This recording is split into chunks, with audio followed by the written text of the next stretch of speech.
Hello and welcome to the channel, Legally Swole. I want to thank you for tuning in today. In today's episode, I'm going to be talking to you about the full body workout split and how you can use this to start building your very own workout program. I hope this is going to be one of many series. I have actually been making a spreadsheet of a lot of exercises that I perform and the different workout splits that I do throughout the year. And so by the end of this series, you're going to be able to get all of that. I will have a link to the the Google Docs spreadsheet in the link below.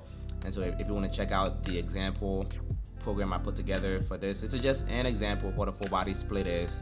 I'm going to go over that at the end of this video. And if you're interested, check out the link below and you can kind of get started on thinking about how you can make a program that is suited for you. And so with that being said, let's first recognize that we have 11 body parts that we can target. Knowing what body part to target is one of the key steps in creating a workout program. So from the lower body, we have the quads, the hamstrings, and the calves, very important. Upper body, we have the abdominal, the back, the chest, the shoulders, the trapezius, your traps. You have your bicep, triceps, and then you have your forearms. I hope that's 11. I think so. Yes, it is 11. And so once you understand what the body parts are, you can then start using different exercises that target those body parts. For full body workouts, you want to know that it is important to apply compound movements. These are movements that utilize different body parts for a certain lift. And so we're gonna have a lot of squats, a lot of deadlift. If you have bad back, lower back, you can cut out the deadlift and do bend over rows instead. And then we also have a lot of bench presses and just the full body movements. But ideally though, the point of the full body movement is to build up your stamina. And so once you have enough stamina built up, you can then gear off to the different workout splits that are available and start utilizing your newly found gains to really aid you in progressing at a very higher rate than most people. If you have been working out and you're new, you've probably been doing bicep curls at home, maybe sit-ups and pull-ups and stuff like that. Those are great workouts, but trust me, once you've really utilized the benefits of a full body workout, you can then start adding different things and really start building your muscles in a way that where you can reach where I'm at this level and take your fitness journey further. And if you are not interested in getting up to where I am, a full body workout is also great if you just want to stay in shape and just be toned overall and just enjoy life the way you want to enjoy it. Once you have identified the different muscles in the body and also the training split that you want to do, in this case a full body, we need to understand then that there are a lot of different training methods of how you can manipulate the weights in order to stimulate the muscles to grow in certain ways. So just to name a few, top of my head here, we have high intensity, newly this high intensity interval training, or HIIT for short. Those are really nice workouts, fast pace, short breaks, really gets your heart pumping. Next we have circuit training, and so a circuit is just you doing 3 or 4 exercises back to back and then taking a break right after the last exercise. After that we have superset training. There are 2 kinds of superset training. There's one, I don't know the name of it, but where the 2 exercises you are supersetting or going back to back, they are really opposites of each other. And so you can have a bicep curl and then superset that with some shoulder movements, for example. Or the other way is to do 2 workouts which target the same muscles. And so you can have your lateral raises for your shoulders, and also you can do your shoulder presses right after that, or vice versa. And so it's also important to understand that whichever workout you do first and how you do it, your training is going to vary. And so I'm going to just go through all of these for you, and hopefully by the end of this, again, you can be able to make your own program. All right, so over here we have, for day 1 of the beginner whole body example, you start out with some overhead squats, 2 sets of about only 8 reps, and this is no weights on the bar, assuming the bar is your standard 45 pounds. this is meant to help you with your posture. Of course, over the weeks you will get better at this and be able to really fix your posture and your spine with the overhead squats. A very great movement. And then we just jump into the workout. So you start out with 3 sets of 12 just regular back squats. This is meant to be 60% of your max weight, but if you don't know what your max weight is for the squat, then any weight that you can do the 12 repetitions at, that's where you're gonna start. Before you even start the 3 sets, your first set will be a warm-up set, and you would not count that towards the first set over here. And so the first set might be just 1 plate on the bar, for example, if you are working at 185 pounds, and to do a few sets of those. After that, then you jump into your first set of squats and then go on with the workout. After the squat movements, we have a back movement, and then we have a chest movement. Again, dumbbell rows, pretty much self-explanatory. A weight that you can do 12 reps at, and everything here pretty much is going to be 3 sets, again 12 reps, even for the shoulder press, and then the step ups, which is another leg movement to finish off your workout. And if you notice, for the beginner whole body movement examples, most of these are compound movements, and they are meant to help you burn the most fat and utilize the most muscle when you're a beginner, because there's a certain level of growth that you experience as a beginner. And so we're trying to access that for the first 3 weeks. And once you have gone through that for 3 weeks, you can then jump into the example 2 at the bottom here. The difference between example 1 and example 2 is the fact that example 2, we start adding in different accessory movements from the gym. You have your lat pull downs, for example. And if you want to, you can start adding abdominal workouts, side planks, great workout. And the sets are definitely much harder than the beginner, the first 3 weeks, where we have 4 sets here and 3 sets for the beginner. By this point, you have probably built enough stamina to do the 4 sets, and your weight, of course, that you can squat and bench press has gone up drastically within the past 3 weeks. If, assuming you've been doing this for 3 days, Monday, Wednesday, Friday, and then Tuesdays and Thursdays, you do your cardio. I don't list cardio here because I believe your cardio should be something that you enjoy. And so if you want to go and ride a bike or swim, that can be a great cardio for you, and it'll help fill that gap and really help push your stamina to the next level in order to be able to do this next set of exercises at the bottom. And again, we're following the same 3 days. We're all here 3 days a week, Monday, Wednesdays, and Fridays. Once you start doing this more and more, then you can start adding in Tuesdays and Thursdays for more weightlifting type exercises. And if you notice, for the whole body workouts, you are meant to not do a body part if it's sore. And where we had squat on day 1, if you notice on day 2, there is no type of squat movement here. Well, there's a leg curl, but again, because you'll probably be sore from doing your 4 sets of 8 to 10 reps on the squat, I think that it's very effective for you to not do the back squat again. The front squat is relatively lighter than the back squat.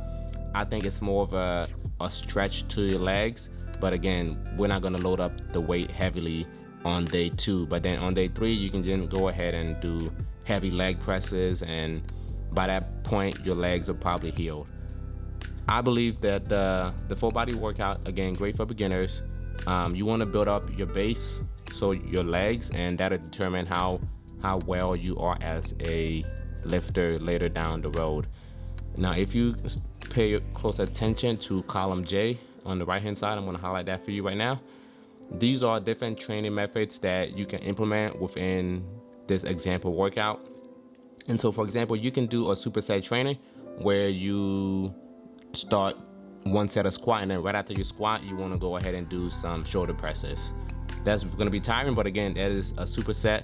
Another example would be if you are in this category of lifters, right? You're not a beginner anymore, and you've been adding accessory exercises.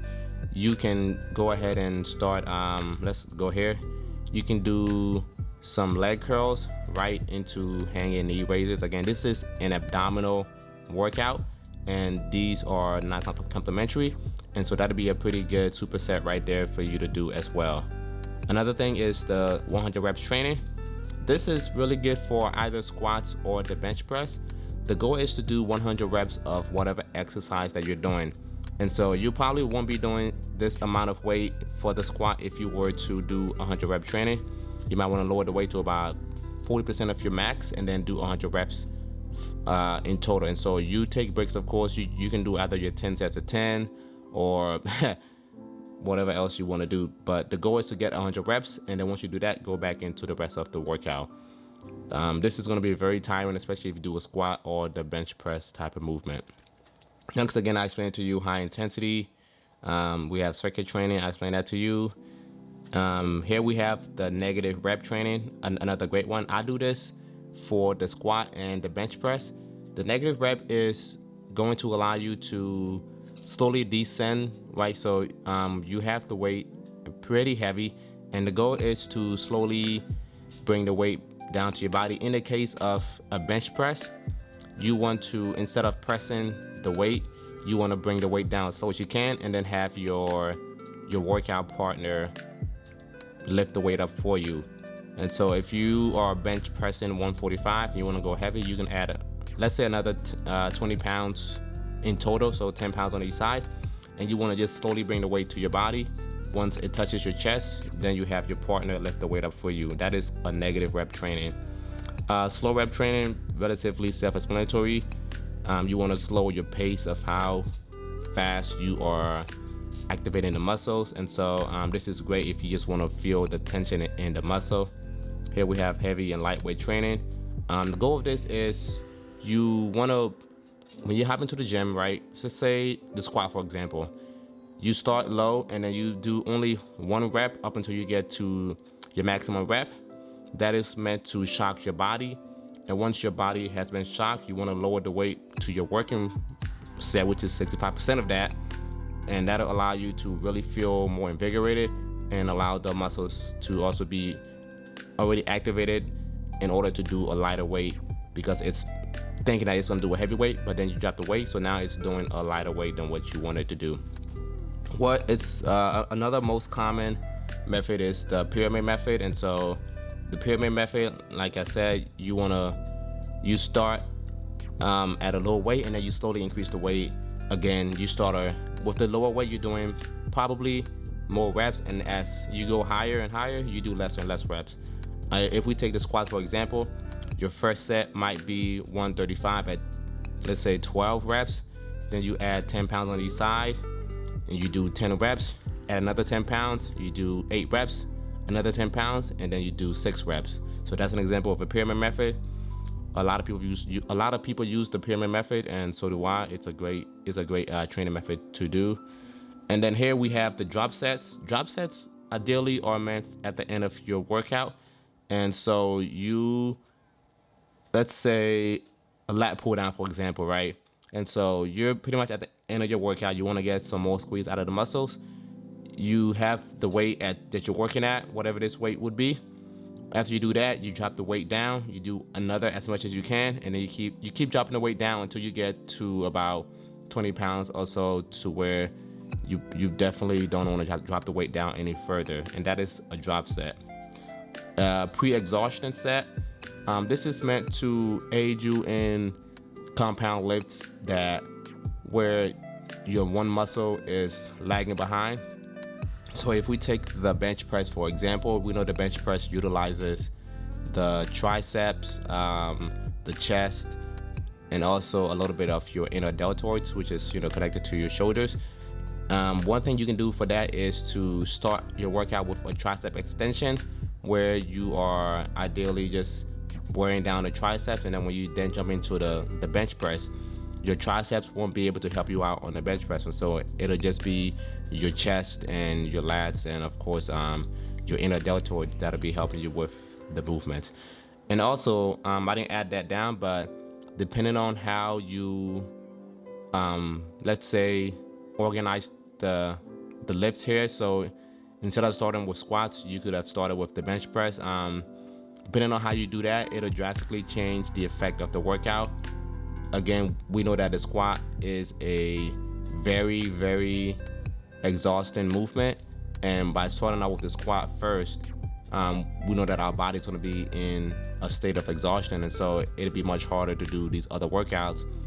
Versus if we put the squat last, then it becomes a whole different workout to where we have enough energy to do these other workouts here, which are not that exhausting, and then we can do the squat last. Again, if your goal is to lose a lot of weight, gain muscle as fast as possible, I would always recommend having your squat movements first and then having your other movements down below. And if you are trying to gain muscle, like I said, you are already intermediate to advanced lifter, which is sometimes this is what I do. I do my accessory workouts first, and then I jump into the big compound movements like the squat. I'm actually doing that recently, where I do leg curls, leg raises, and then I do my leg presses after that, and then the squat. And so again, depending on how you organize your weight, the workout for that day will be definitely different than any other day. So in a nutshell, that was my quick explanation of an example full body workout. I will have the description in the link below, and you can click that to get to the Google Docs, and feel free to use my spreadsheet, of course, if you want, and just copy the format. I love this format. It's very user friendly, and again, with the full body movements, it allows beginners to put in different exercises that they see at the gym or different machines that they want to try out. And so as you get better and better throughout the weeks, you can then start building your tool belt of exercises that you love to do, which can then carry over to another workout split that you want to do or you see your favorite YouTuber doing. Stay tuned for the next episode, guys. There's going to be more of this. If you like the content, let me know in the comments below, and I will see you in the next video.